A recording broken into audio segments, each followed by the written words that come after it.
General principles of mine design. Purpose: maximize mineral deposit development under economically feasible condition. Minimize design parameters with respect to profitability. Then carry out technical design for implementation of an investment.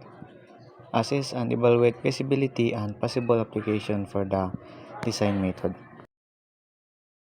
Modeling techniques, modeling types, graphical modeling, sketches, technical drawings, architecture drawings, and diagrams.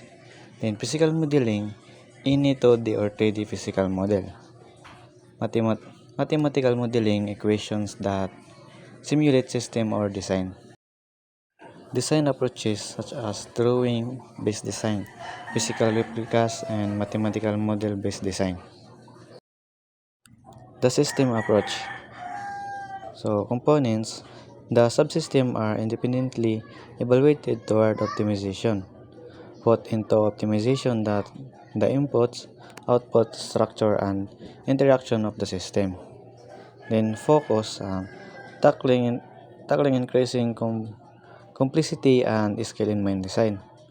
Then the design encompasses technical facilities along with material organization conditions. Treat the mine as an interactive system with external conditions. Characteristic. The main concern is to tackle increasing complexity and scale in mine design. This design would consist of, among other things, technical facilities, material, and organization conditions. Then understanding mining as an interactive system with the external condition. Then system design process, analyze subsystem successively to achieve partial optimization, then develop overall design by integrating optimized subsystem. Designing a mine as a system. First is factor affecting mine system design. Investment design, range of facilities, technological processes, then interrelationships of processes and subsystem. Then second is consequence. Coordination and selection of subsystem have a productive and cost-effective dynamic. Then deposit condition are a prime consideration.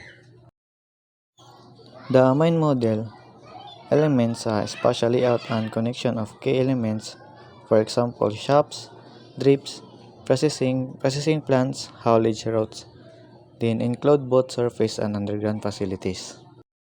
Mine production flow diagram. Requirements. First is indicate facilities in the sector. Then safety with regulator compliance, reliability with minimum breakdowns, maximize efficiency of labor and resource, then flexible design to best exploit deposits.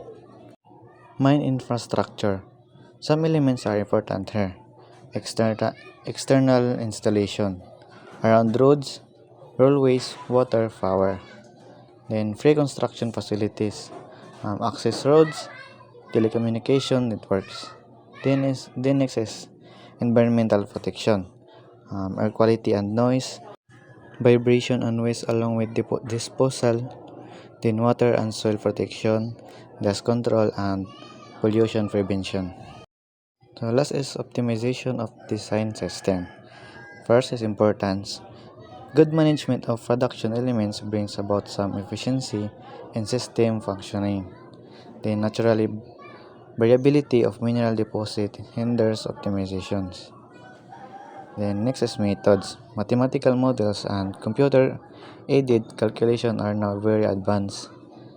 Then heuristic methods provide some solution but not guarantee accurate ones.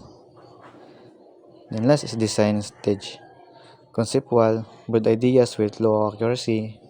Then preliminary, more refined water could be as more accurate. Final, the model is precise and optimized.